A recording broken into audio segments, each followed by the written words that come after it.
kadib markii ra'iisul wasaare Khayre dhawaan uu sheegay in garoonka degmada Baraawe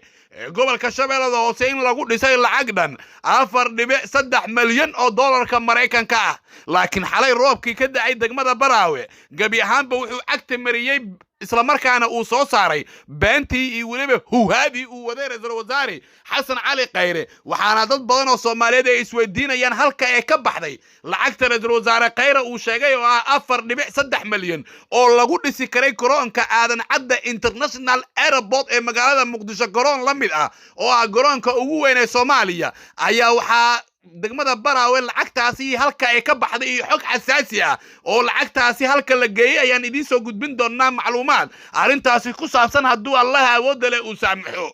ra'iisul wasaaraha Soomaaliya Xasan Cali Khayre ayaa ceeb dhaxda ka fadhiya waxaana ra'iisul wasaare Khayre dadka Soomaaliyeed u yaqaan inuu yahay shakhsi aad u jaliin badan isla markaana badsada daawashada aflaanta Hindiga waxaana ra'iisul wasaare Khayre kama fiirsada hadallada iyo waliba jaliinka uu sameeyo oo inta badan uu ka soo koobiyeeyo madaxda caalamka wuxuu hadda ra'iisul wasaaraha uu ku darsaday jaliinkii uu sameyn jiray in ummadda uu u sheego been cad oo aan lahayn kabasho bal ilaahan kugu dhaarshay qofka daawanaya muuqaalka garoonka aad arkaysid iyo guriga dabaqa ee halka biyaane isa saar waa labada biyaane isa saaran ma kula tahay in lagu dhisi karo lacag dhan 4.3 milyan oo dollarka Mareykanka ah adiga isweydii ilaahay subxaanahu wa ta'ala ka cabso ma isleedahay gurigan ku muuqda ee dhismaha ah waxa lagu dhisay lacag dhan 4.3 milyan oo dollarka Mareykanka ah haddaba jawaabta ku soo baxaysa hadda ilaahay ka cabsatid kadib ku soo qor qaybta hoose commentiga waxaana ra'iisul wasaare Khayre uu dadka Soomaaliyeed u sheegay in lacagtaasi dhan 4.3 milyan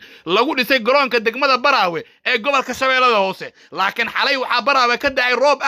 xoogan roobkaasi oo gabi ahaanba banaanka keenay beenta iyo waliba huhaadii ra'iisul wasaare Khayre uu ummadda u sheegay taasoo ku wajahan in garoonka degmada Baraawe lagu dhisay lacag dhan 4.3 milyan oo dollarka Mareykanka roobka gabi ahaanba wuxuu burburiyay dhulka diyaaradda ay fadhiisan lahayd iyo waliba halka diyaaradda ay ku soo kala wareegi lahayd waxaana godad halkaasi ka soo baxay godad waaweyn oo uu qoday roobkii xalay ka dhacay degmada Baraawe ee gobolka Shabeellada Hoose taas oo muujinaysa inay been tahay ra'iisul wasaare Khayre warka uu sheegay ku aadan in garoonka degmada Baraawe lagu dhisay lacag dhan 4.8 milyan mashruuca garoonka degmada Baraawe yaa qaatay yaa dhisay oo lacagtaasi loo dhiibay waxa garoonka degmada Baraawe dhisidiisa qaatay shakhsiyaad la kala dhashay madaxweynaha Soomaaliya Maxamed Cabdullaahi Farmaajo iyo sidoo kale marwada madaxweynaha Seenab Cabdi Mucallim iyo shakhsi uu ku darsaday ra'iisul wasaare Xasan Cali Khayre wakiilna